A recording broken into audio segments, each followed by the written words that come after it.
উৎপাদন পর্যাপ্ত, আমদানিও করতে হয় না, তাহলে 1 কেজি পোলাও চালের দাম কেন 230 টাকা হবে? হঠাৎ করে 2.5 মাসের ব্যবধানে কেজি প্রতি পোলাও চালের দাম বেড়েছে 60 থেকে 70 টাকা। কারণ হিসেবে মিল মালিকরা বলছেন, পোলাও চাল বিদেশে রপ্তানি হওয়ায় দাম বাড়ছে।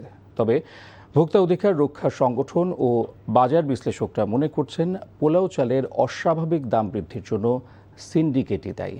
বিস্তারিত সেলিম মালিকের রিপোর্টে। নিম্ন মধ্য এমনকি উচ্চবিত্তের কারো বাড়িতে মেহমান এলে কিংবা কোনো আচার অনুষ্ঠান হলে পোলাওয়ের আয়োজন হয়। ব্যক্তি ও পরিবারের সেই তৃপ্তিদায়ক ও আনন্দঘন মুহূর্তে এবার হানা দিয়েছে উচ্চ দাম।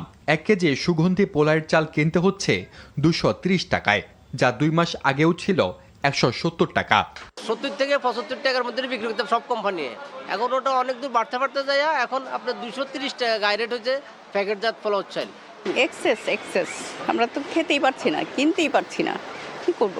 বাচ্চারা সপ্তাহে একদিন পোলাও চাল খায়, মানে পোলাও খায়, খাওয়ার ইচ্ছা, কিন্তু সেটা আমি নিজেও তো এখন হিমশিম খাচ্ছি, মানে পোলাও চাল নিতে। ভোক্তাদের যখন নাবিশ্বাস অবস্থা, তখন রাজধানীর পাইকারি বাজারে গিয়ে মিলল পোলাওয়ের চালের স্বাভাবিক অবস্থা। কিন্তু সিন্ডিকেটই করে রেখেছে অস্বাভাবিক বাজার। 1.5-2 মাস আগেও পোলাও চালের দাম ছিল 150 থেকে 160 টাকার ভিতরে ওঠানামা করত, কিন্তু এটা বাড়তে বাড়তে এসে এখন 200 টাকায় ঠেকছে। ধানের দাম ঊর্ধ্বমুখী, ধান কিনে বেশি দামে, চাউলের কেয়ারিং খরচ পড়ে বেশি, ওই হিসাবে এবার এনটিভি নজর দিতে চায় আরেকটু গোড়ার দিকে, যেখানে সুগন্ধি পোলাওর চাল উৎপাদন হয়। চাষিদের কাছ থেকে ধান সংগ্রহের পর যাদের হাতে আসে, মূলত তারাই নিয়ন্ত্রণ করে চালের বাজার। সেই চালকল মালিকদের সাধারণ সম্পাদকের দাবি, সুগন্ধি চালের দাম বৃদ্ধির প্রধান কারণ রপ্তানি।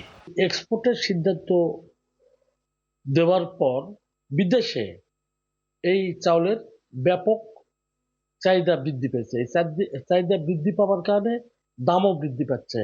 দেশে বছরে সুগন্ধি চাল উৎপাদন হয় 16 থেকে 20 লাখ টন, আর প্রতি বছর গড়ে রপ্তানি হয় মাত্র 10,000 টন। তবে এবার খাদ্য মন্ত্রণালয়ের সুপারিশে প্রথম দফায় 211টি এবং দ্বিতীয় দফায় 67টি প্রতিষ্ঠানকে 45,270 টন সুগন্ধি চাল রপ্তানির অনুমতি দিয়েছে বাণিজ্য মন্ত্রণালয়। এখানে অবশ্যই সরকারের এই বিষয়ে কঠোর অবস্থানে যেতে হবে। এটা হলো প্রথম হলো যে গোডাউনগুলো চেক করা এবং কেন এটা বাড়লো এবং কি কারণে, সেটাই যারা এই কর্পোরেট গ্রুপ আছে, এই 5-6টা গ্রুপ তো যেটা বাজারজাত করে, তাদেরকে ডেকে, এবং এখানে আমাদের ডিপার্টমেন্টাল স্টোর যেগুলো আছে এখন সুপার শপগুলো, এই কাজের সাথে তারাও জড়িত। অর্থনীতিবিদরা বলছেন, অন্যান্য কৃষি পণ্যের মতো সুগন্ধি পোলার চাল নিয়ে ব্যবসায়ীদের সিন্ডিকেট ও মিল মালিকদের দৌরাত্ম্য নিয়ন্ত্রণে নজরদারি নেই বলেই নৈরাজ্য চলছে। উৎপাদন থেকে শুরু করে কনজিউমার পর্যন্ত, এক্সপোর্ট পর্যন্ত হোল সিস্টেমটাকে নজরদারির ভিতরে রাখতে হবে। এবং এই নজরদারি মানে শুধু হাতে চাবুক নিয়ে পেছনে দাঁড়িয়ে থাকা নয়। কোন দুর্বলতার সুযোগে একটি প্রতিষ্ঠান এটাকে স্টক করতে পারে এবং বা সিন্ডিকেট করতে পারে এবং দাম বাড়িয়ে দিতে পারে, সেটা আগে আইডেন্টিফাই করতে হবে। দেশে পোলার চালের উৎপাদন ও চাহিদার সমন্বয়ের পর বিদেশে রপ্তানির পরামর্শ বিশেষজ্ঞদের।